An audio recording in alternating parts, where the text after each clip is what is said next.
तो हेलो दोस्तों। तो हमने आपको आर अग्रवाल की फर्स्ट चैप्टर हमने आपका कंप्लीट करा दिया था। अब चलते हैं हम प्रश्नावली 1 बी की तरफ। 1 बी का पहले सवाल पर। तो देखिए, किसी संख्या को 4 से भाग देने पर भागफल तथा शेषफल का योग कितना है? 8 है। तो देखिए, माना जो हमारा भागफल था वो हमारा x था और शेषफल था हमारा जो वो हमारा क्या था? y था। ठीक। तो देखिए, हमें दिया है भागफल तथा शेषफल का योग। तो x प्लस वाई कितना है हमारा? 8 है। और इनके वर्गों का योग मतलब कि x square plus y square कितना है हमारा? 24 है। तो संख्या ज्ञात करनी है और संख्या बराबर होने वाली जेड। तो देखिए, मैं क्या कह रहा हूं कि संख्या थी हमारी, संख्या कौन थी हमारी? जेड थी। हम इसे किससे भाग दिया? 4 से भाग दिया। कितनी बार भाग गया हमारा? एक्स बार भाग गया। और शेष पर कितना बचा हमारा? वाई क्या बची हमारा? रिमाइंडर। तो हमें जेड निकालना है। तुम्हारी फॉर्मूला था, मैंने आपको बताया था, भाज्य बराबर। ठीक। तो जेड बराबर निकालेंगे तो जेड बराबर क्या निकलेगा? देखिए, हमारा जेड बराबर 4 एक्स की गुणा हो जाएगी प्लस वाई। संख्या हमारी ये होगी। ठीक। संख्या हमारी क्या होगी? यही होगी। जेड बराबर आ जाएगा इतना। ये समीकरण हमारा बन गया यहाँ पर। ठीक। अब बात करते हैं हम इनके वर्गों को। देखिए, हमें एक्स प्लस वाई दिया है, x square plus y square दिया है। तो हम यहाँ से दोनों संख्या ज्ञात कर सकते हैं। देखिए कैसे, हम स्क्वायर के फॉर्मूले आते हैं नहीं आते हैं? तो मैं कह सकता हूँ कि मैं एक्स प्लस वाई का स्क्वायर जब मैं करूंगा तो हमारा फॉर्मूला खुलेगा x square plus y square plus 2xy। अब देखिए, एक्स प्लस वाई का स्क्वायर है तो फिर कितना है? 8 का स्क्वायर। 8 का स्क्वायर 8 में कर सकता हूँ कितना? 64 प्लस इसकी वैल्यू में दी है कितनी? 34 प्लस 2xy। अब इधर आके हमारा माइनस हो जाएगा तो हमारा बचेगा 64 minus 34 is equal to 2xy 0 3 2xy। तो हमारे पास वैल्यू आ गई किसकी हमारे पास में? एक्स एक्स वाई की वैल्यू आ गई हमारे पास में 2xy इजिकल टू कितना हमारा? 30। हमारे पास वैल्यू आ गई एक्स वाई की, x square plus y square की प्लस अब 2xy की वैल्यू हमारे पास में। तो मैं एक्स माइनस वाई निकाल सकता हूँ। एक्स माइनस के वाई का स्क्वायर और क्या होता है हमारा? X square plus y square plus यहाँ पे क्या होता है हमारा? -2xy। तो देखिए हमारा जो है जी, अब x square plus y square कितना हमारा? 24 माइनस 2xy कितना है हमारा? 30। तो यहाँ पे देखिए हमारा कितना बचेगा? एक्स माइनस के वाई स्क्वायर बराबर 4 बचेगा हमारा। तो एक्स माइनस वाई बराबर कितना? हमारा अंडर रूट हो जाएगा 4। तो हमारा एक्स माइनस वाई बराबर कितना है हमारा? 2 आ गया। ठीक। अब हमारे पास में वैल्यू है, देखिए क्या है हमारे पास में वैल्यू। हमारे पास में वैल्यू है एक्स प्लस वाई बराबर 8 और एक्स माइनस वाई बराबर 2। अब जब मैं ऐड करता हूं तो देखिए यहाँ पर वाई से वाई खत्म, 2x बराबर कितना हमारा? 10 आ गया। एक्स बराबर कितना आ गया हमारा? 5 आ गया। ठीक है, एक्स बराबर 5 आ गया। वाई कितना होगा फिर हमारा? वाई बराबर कितना आ जाएगा हमारा? 3 आया, क्योंकि 5 और 3 8। तो देखिए, अब हम निकाल सकते हैं जेड बराबर क्या संख्या निकलेगी? 4 गुणा 5 प्लस 3, 4 पंजे 20, 20 3 23। तो हमारी संख्या क्या थी? वो हमारी 23 संख्या थी। चलते हैं अगले सवाल पर। तो चलते हैं यहाँ पर नेक्स्ट सवाल पर। एक 3 अंकों से बनी संख्या के अंकों का योग कितना है? 6 है। अंक पलटने से प्राप्त संख्या मूल संख्या से 198 अधिक है यदि मध्य अंक शेष 2 अंकों के औसत, यहाँ पे हमारा औसत है, औसत के बराबर हो। ठीक। तो मूल संख्या ज्ञात कीजिए। तो यहाँ पे देखिए, देखो 3 अंकों से कोई भी संख्या मिलकर बनी होगी, इसमें लिखा 3 4 5। तो इसे मैं सोचता हूँ 3 गुणा 100 प्लस 4 गुणा 10 प्लस 5। मतलब कि इकाई, इसमें क्या होता है? इकाई अंक, दहाई अंक और सैकड़े अंक। ठीक। तो देखिए यहां पे मान सकता हूं क्या हमारा? माना इकाई का अंक बराबर एक्स, दहाई का अंक बराबर वाई, सैकड़े का अंक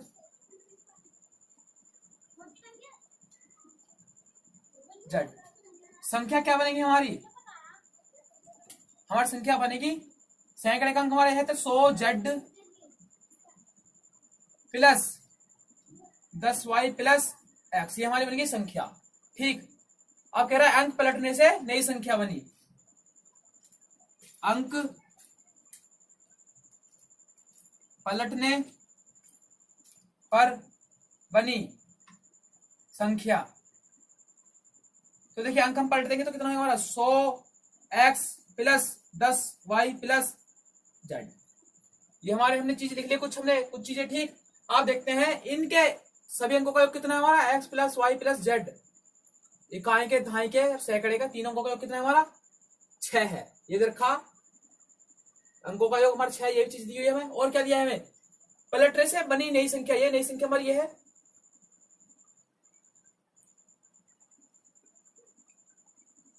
ठीक। मूल संख्या से, मूल संख्या हमारी ये है,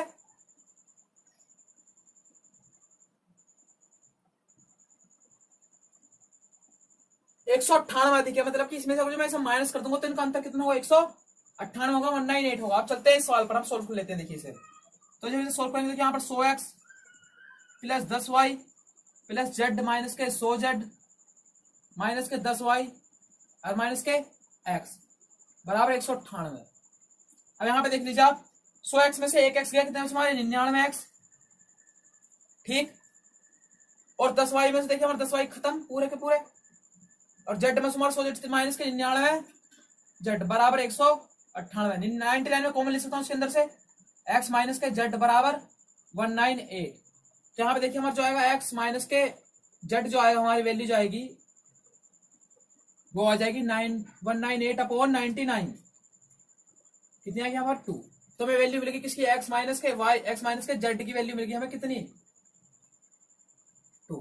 अब देखिए हमें आप कह रहा है यदि मध्यंक, कौन सा मध्यंक, मध्यंक कौन सा हमारा y है, यहाँ पर भी y है, हर जगह y है, तो y बराबर शेष दोनों अंकों के, शेष दोनों अंकों से x प्लस जेड के औसत के बराबर हो। औसत कितना होगा, पदों का योग x जेड का योग बटे पदों की संख्या बराबर बटे 2, ठीक।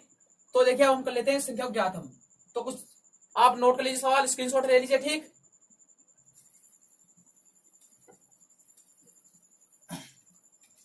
तो यहाँ देखिए मैं x प्लस जेड की वैल्यू, तो y बराबर 1, इसकी मध्य मल्टीप्लाई होगी, मतलब आ जाएगा x प्लस जेड बराबर कितना आ जाएगा हमारा 2y। x प्लस जेड बराबर कितना आ गया हमारा 2y। तो इसमें वैल्यू सकता हूं मैं, तो इसमें वैल्यू देता हूं मैं x plus y plus z बराबर 6। तो मैं x और z की जगह रख सकता हूं कितना, 2y प्लस y बराबर 6। तो 3y बराबर 6, y बराबर कितना हो गया हमारा 2 हो गया हमारा, ठीक। अब हमें वैल्यू मिल गई y की भी, ठीक। अब मैं y की वैल्यू इसमें रख सकता हूँ क्या, या देखिए यहाँ पे रख सकता हूं मैं। तो फिर हमारा x प्लस जेड बराबर कितना आ गया हमारा, x प्लस जेड बराबर आ गया हमारा 2 दूनी 4, ठीक। अब देखिए हमारे पास में दो चीजें हैं हमारे पास में, माइनस में कितना है, तो हमारे पास में था x माइनस जेड बराबर 2 और x प्लस जेड बराबर 4। तो मुझे मैं ऐड कर देता हूँ, तो जेड से जेड खत्म हो गया, 2x बराबर कितना हो गया हमारा 6, x बराबर कितना हो गया हमारा 3। अब देखिए हमारे पास में x की वैल्यू निकला कितनी 3, y की वैल्यू निकला कितनी हमारी 2, और z की वैल्यू निकाल सकते हैं बिल्कुल 3 में से। देखिए यहाँ पे 3 में से मैं क्या घटाऊं, z जो 2 बचे हमारा 1, z बराबर कितना हो गया हमारा 1। तो हमारी मूल संख्या क्या थी, हमारी मूल संख्या थी हमारी, आपको याद हो, मूल संख्या थी हमारी 100z plus 10y plus x, मतलब कि 100 गुणा 1 प्लस 10 गुणा 2 प्लस 3, 123 हो गई आंसर। चलते हैं अगले सवाल पर, चलते हैं सवाल नंबर 3 की तरफ। परीक्षा में उत्तीर्ण होने वाले छात्रों की संख्या, अनुत्तीर्ण होने वाले छात्रों की संख्या कितनी थी, चौगुनी थी। तो माना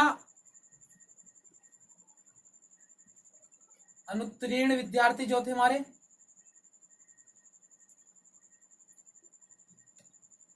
x माने तब उत्तीर्ण विद्यार्थी कितने हो गए हमारे 4x, ठीक। और कुल विद्यार्थी कितने हो गए हमारे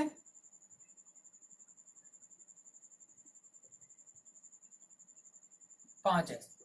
ये हमारी होगी तीनों टाइप पहली। तो हमसे कह रहा है यदि कुल परीक्षार्थी 35 कम होते तो नए कुल विद्यार्थी 35 कम करने हमें, 5x में माइनस 35, ठीक। तथा 9 अधिक अनुत्तीर्ण होते, 9 अधिक अनुत्तीर्ण होते, नए अनुत्तीर्ण विद्यार्थी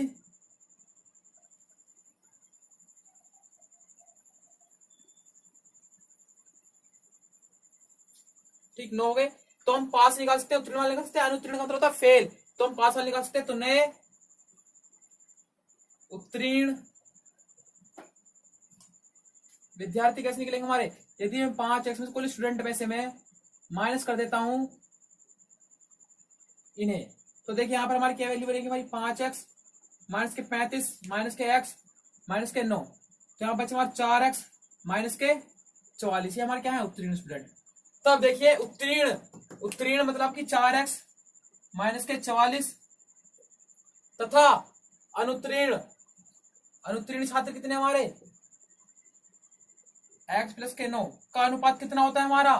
2:1 होता है। तो फिर हम इसकी वैल्यू कर सकते हैं। देखिए यहाँ पे क्या था, इधर 1 की मल्टीप्लाई हो जाएगी हमारी 4x माइनस के 44 इज इक्वल टू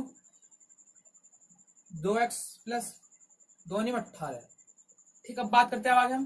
तो 4x इधर आके 2x का हमारे माइनस के हो जाएंगे बराबर 18, इधर 44 जाके हमारे इधर प्लस के हो जाएंगे। ये नियम मैं आपको बेसिक से सिखा चुका हूं, और जो आपको इसमें नहीं आते हैं तो आप शुरू से जाके वीडियो देख सकते हैं बिल्कुल। अगर जो आपको फिर भी एक डीपली वीडियो चाहिए तो आप कमेंट करिए, मैं आपको एक डीपली वीडियो बना के दे दूंगा। यहाँ पर हम बात करते हैं इस कारण। देखिए यहाँ पर कितने बचे हमारे? 2x बराबर 8 4 12 को 2 कहां से लगाए? 4 5 5 1 6 62। तो x कितना आ गया हमारा? 31 आ गया हमारा। ठीक, अब क्या करें हमसे? तो कुल परीक्षार्थी कितने थे? तो कुल परीक्षार्थी कितने थे हमारे? 5x थे कुल। तो 5x की गुणा करता हूँ, 5 गुणा 31, 3 पंचे 5 5 5 15, 155 विद्यार्थी थे कुल। चलते अगले सवाल पर।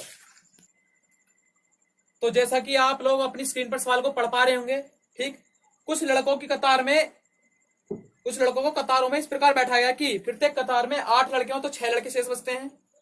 आप सवाल का स्क्रीनशॉट ले लीजिए, मैं यहाँ पर डायरेक्ट सवाल करवाता हूँ आपको। ठीक, यहाँ पर देखिए, प्रत्येक कतार में 8 लड़के हों तो कितने शेष बचते हैं हमारे? 6। ठीक, यदि प्रत्येक कतार में 10 लड़के हों तो शेष कितने बचते हैं हमारे? 8। यदि प्रत्येक कतार में 12 लड़के हो तो शेष कितने बचते हैं हमारे? 10। यहाँ देखिए हमारे, और जहां पे सबका अंतर चेक करता हूं तो यहाँ हमारा सबका अंतर समान है। तो कभी भी किसी अवस्था में जब अंतर हमारा समान हो तो हम उसका क्या लेंगे? अभी संख्याओं का हम एलसीएम लेंगे। किस संख्या का संख्या होगा? 8 का, 10 का और 12 का। तो यहाँ पर हम एलसीएम ले लेते हैं। 2 चौक 8, 2 सिक्का 12। देखिए यहाँ पे 2 दूनी 4, 2 तिया 6, 2 एकम 2, 3 एकम 3। तो देखिए 2 दूनी 4, 4 दूनी 8, 8 तिया 24, 24 पंजे 120 हो गए हमारे। तो हमने माना वो संख्या कितनी थी? 120x थी, 120x थी, जिसे कि हम टोटल इन संख्या से हम पूरी कट सकते हैं। किन संख्याओं से? इन संख्याओं से। 8 से भी कट जाएगी 120, 10 से भी कट जाएगी और 12 से भी कट जाएगी। तो आप सबको पता है ना। ठीक, मगर कितने कम समय को हम कर देते हैं? 2 को 2 कम कर देता हम इसे। ठीक, अब यह संख्या पूर्णतः किस से विभाजित है? किस संख्या से? पूरी संख्या, यह संख्या पूरी रूप से जो कट रही है, किससे कट रही है? 14 से कट रही है। मतलब कि मैं बट्टे में कर सकता हूँ कितना इसके में? 14 बराबर 1। ठीक, यहां पर देखिए चलो मैं यहाँ पे 14 से पूरी कट जाएगी हमारी संख्या। अब देखिए मैं 2 कॉमन लेता हूँ ऊपर से मैं, तो अंदर हमारा बचेगा 60x माइनस के 1 बटे 14। तो फिर हमारा आ जाएगा क्या? 60x माइनस के 1 बटे 7। अब देखते हैं यहाँ पर हमारी जो कंडीशन बन गई। अब इस कंडीशन में हमें क्या करना है कि x की जगह कुछ ऐसी वैल्यू रखो जो 7 से पूरी कट जाए रखने पर। देखिए तो मैं 1 रखता हूँ, 60 एकम 60, 60 में से कितने बचे हमारे? 59, 59 तो 7 से डिवाइड नहीं होंगे। तो मैंने कहा 2, मैंने किसकी जगह वैल्यू 2, 60 दूनी 120। तो मैंने बोला 2, 120 हो गया। 120 में से चला जाएगा तो 119। तो 7 से क्या 119 कट जाएगा? तो देखते हैं हम 119 बटे 7, 7 एकम 7, 7 सत्ते 49, तो 17 बार कट गया पूरा। क्या रखने पर? x बराबर 2 रखने पर। तो हम x वैल्यू मिलेगी कितनी? 2, कि जब 14 से पूरी हमारी कट जाएगी। यहाँ पे भी आप 2 रख सकते हैं तो हमारी बात वही पड़ जाएगी। तो हम कुल संख्या निकाल सकते हैं स्टूडेंटों की। कितनी निकलेगी हमारी संख्या? देखिए आप, तो कुल छात्र होंगे 120 x माइनस के 2, मतलब कि 120 गुणा 2 माइनस के 2, 240 माइनस के 2, कितने हो गए? 238 हो गए हमारे। ये क्या हो गया? हमारा आंसर हो गया। तो सवाल नंबर 5 आपकी स्क्रीन पर होगा। एक परीक्षा में प्रत्येक ठीक उत्तर के लिए 2 अंक मिलते हैं। तो यहां देखिए आप, एक परीक्षा में प्रत्येक ठीक उत्तर के लिए 2 अंक मिलते हैं तथा गलत उत्तर के लिए 1 अंक कम कर दिया जाता है। तो माना भाई, माना ठीक प्रश्न, जो ठीक प्रश्न किया उसने कितने किया? x। तब गलत प्रश्न जो थे हमारे वो कितने किए होंगे उसने 100 माइनस एक्स, क्योंकि कुल प्रश्न कितने थे हमारे 100 थे। ठीक, तो देखिए हमसे क्या कह रहा है, प्रत्येक ठीक उत्तर के लिए 2 अंक मिलते हैं, तो प्रत्येक ठीक उत्तर के लिए हमने एक्स क्वेश्चन किए हैं, हर एक के लिए 2 मिलते हैं तो 2 एक्स मिलेंगे कुल। ठीक, तथा गलत के लिए 1 नंबर काट ले आता है, तो इससे हम 1 से गुणा करेंगे, बात वही पड़ेगी हमारी, 1 से वही आ जाएगा गुणा करने पर। तो उसे कुल प्राप्त कितने थे 80 अंक थे। तो मैं सही आंसर में से गलत आंसर वाले उसके नंबर घटा दूं तो हमारे कितने नंबर मिले टोटल 80 नंबर मिले। यहाँ पे देखिए आप 2x minus 100 minus minus minus plus x बराबर 80, तो यहाँ होगा 3x बराबर, जब जाकर हम जाएंगे हमारा हो जाएगा प्लस 180 हो जाएगा हमारा, तो एक्स कितना आ जाएगा हमारा 60 आ जाएगी वैल्यू एक्स की हमारी। ठीक, अब हमसे क्या पूछा सवाल में देखिए अब आप, तो उसने कितने प्रश्नों का ठीक उत्तर दिया, तो कितने प्रश्नों का ठीक उत्तर दिया उसने एक्स बराबर 60 का, और कितने प्रश्नों का गलत उत्तर दिया 40 का। ठीक, तो हमारे हो गए सवाल, चलते हैं अगले सवाल पर।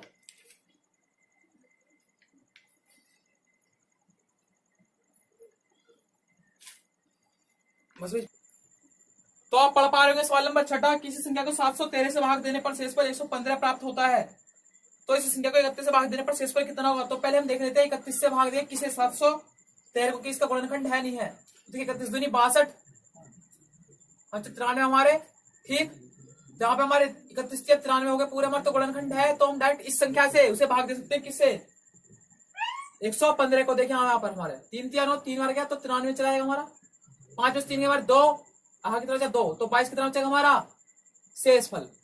चलते हैं अगले सवाल पर। तो आप 6ठा सवाल पढ़ पा रहे होंगे, 7वां सवाल। माफ करना दोस्तों, क्योंकि वीडियो थोड़ी धुंधली हो रही है, कैमरा फोकस नहीं कर पा रहा है, तो मगर चलते हैं आगे चल क्वेश्चन के नंबर वीडियो 7 की बिल्कुल तरफ। सपा है, तो थोड़ी बात साउंड पे ध्यान देना। 683 की पावर 125 माइनस 518 की पावर 125 को 36 से व्यक्त करें तो शेषफल क्या होगा। तो हम देखिए सवाल को सॉल्व कर लेते हैं हम। 125 माइनस, तो जब मैं plus minus minus minus minus plus, देखिए ये चीज हमारे माइनस की प्लस की से खत्म, तुम्हारे यहाँ हमें डिजिट सामने निकल गए, हमारी 683 की पावर 125 माइनस 647 की पावर 125, तो हमारे सामने वही करता है। कंडीशन क्या होती है, एक्स की घात n माइनस वाई की घात n, हमेशा एक्स की घात जो विभक्त होता है हमेशा किससे होता है, n के सही मानों के लिए x माइनस वाई से विभक्त होता है।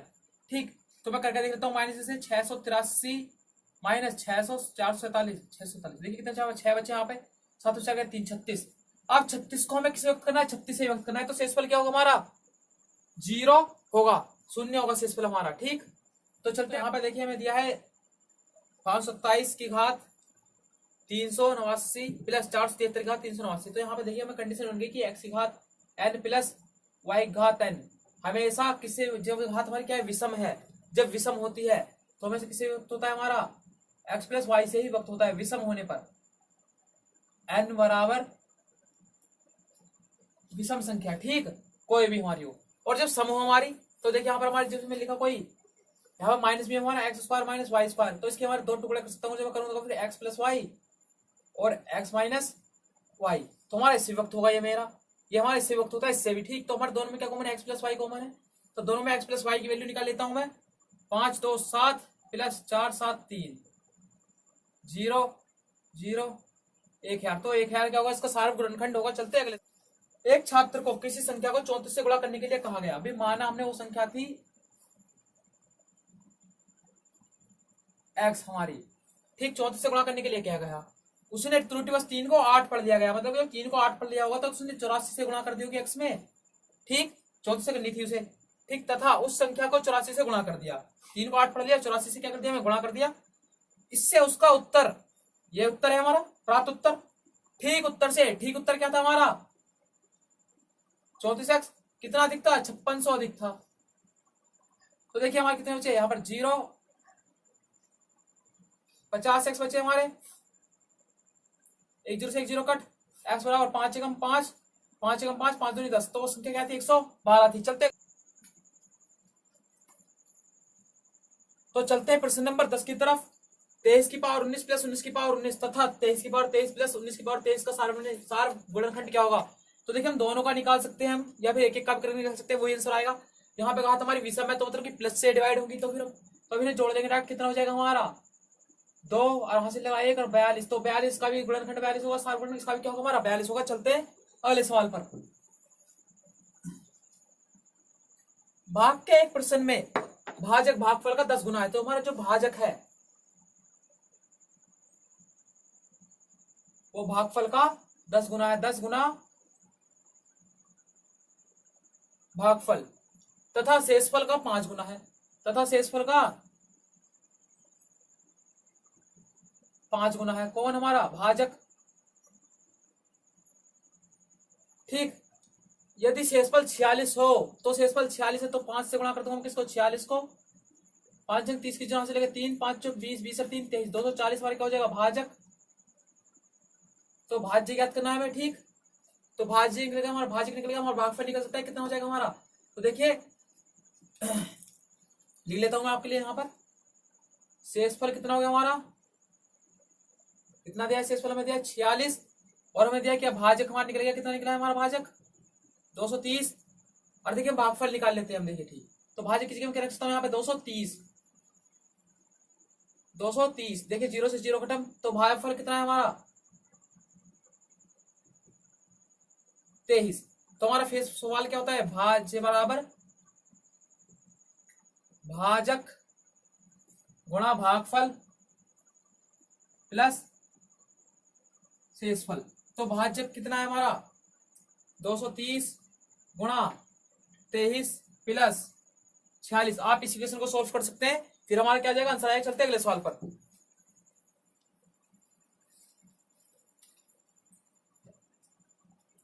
चार प्राकृतिक संख्याओं में से वही माना हमने, वो प्राकृतिक संख्या थी हमारी x y a b c d. मान ली हमने ए बी सी डी।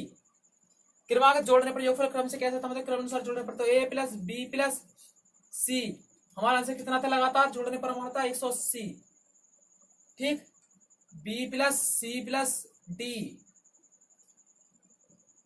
कितना है हमारा? 197। C plus d plus a कितना है हमारा? 208। अब d plus a plus b कितना है हमारा? 222। तो देखिए जो मैं सबको जोड़ लेता हूं आपस में, तो देखिए क्या आंसर आता है हमारा। देख कितने हो गए? 1 2 3 ए प्लस 1 2 3 3 बी प्लस 1 2 3 सी और 3 ही हमारे हो जाएंगे डी। बराबर में नहीं जोड़ लेते हैं। 8 तो 10, 10 7 17 की 7 कहां से लगा? 1। 8 1 9 9 18 18 18 2 20 की 0 हासिल लगे 2 2 और 2 4 2 6 2 चौका 8 807 हो गए हमारे। ठीक, अब 3 में कॉमन लेता हूं, अंदर क्या बचेगा हमारा? A plus B plus C plus D बराबर कितना हो जाएगा? 807। और इसे 3 से डिवाइड कर देता हूं तो हमारा क्या आएगा आंसर? जरा देखते हैं हम।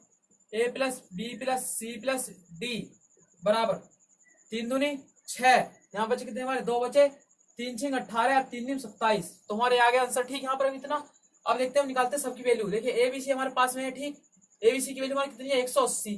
तो एबीसी की वैल्यू में रख देता हूँ कितने? डायरेक्ट 180 प्लस डी बराबर कितना? 269। तो डी बराबर कितना जाएगा हमारा? 269 माइनस 180। तो डी बराबर कितना जाएगा हमारा? 9 का 9 बचा यहाँ पर हमारा, 8 बचा। ठीक, 89 आ गया डी का हमारा आंसर। जो डी हमारा आया कितना? 89 आया। ठीक, अब देखते हैं और हमारे इसमें क्या करते हैं। देखिए अब हम जनाब, और अगर मैं इसमें डी की वैल्यू रख देता हूं,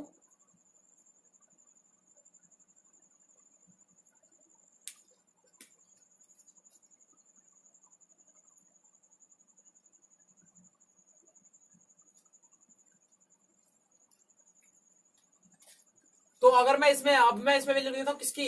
अब ये डी की निकली, सी की निकाली, तो ए बी डी की वैल्यू देता हूँ। ए बी डी की वैल्यू, ए की बी की और डी की वैल्यू कितनी होगी हमारी? 222 प्लस सी बराबर 269।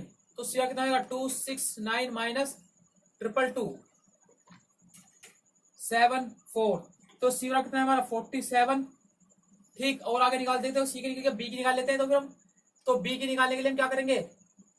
तो फिर ए सी डी की वैल्यू लेते हैं। ए सी डी, तो ए सी डी कितना? 208। 208 प्लस बी बराबर 269।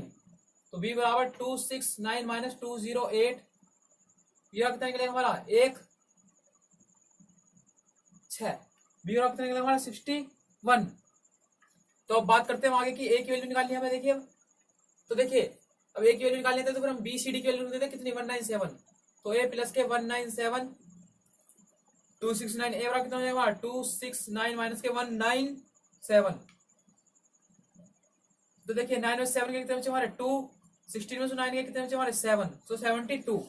तो हमारी वह संख्या कितनी होगी क्रम से 72, 61 और 47 और 89। कौन सी 2a, मैं बड़ा लिख लेता हूं 2a 3 को हमने किस में जोड़ा 5, 3 2 6 में जोड़ने पर 3 2 6 में जोड़ा जब हमने तो हमें आंसर क्या प्राप्त हुआ 5 b 9 प्राप्त हुआ। ठीक 5 b 9 से पूर्णतः विभक्त है। तो देखिए 9 से 9 खत्म थे हमारे b बराबर क्या हो गया यहाँ पे जो 9 से पूरा पूरा कट जाए 4 होगा हमारा। तो b की वैल्यू कितनी मिल गई हमारी 4 मिल गई। तो देखिए b बराबर कितना है हमारा यहाँ पे 4 आया। तो ठीक अगर मैं 549 में से 326 को घटा दूं तो हमें प्राप्त हो जाएगी संख्या 3 2 2। तो देखिए यहाँ पर है नहीं है एक की जगह कितना हो गया हमारा 2 2। तुमसे वैल्यू पूछे किसकी 5 है गुणा माइनस 2 भी तो 5 a माइनस 2 b। तो 5 दूनी 10 माइनस के 4 दूनी 8 कितने बचे हमारे 2 हो गए आंसर। चलते हैं अगले सवाल पर।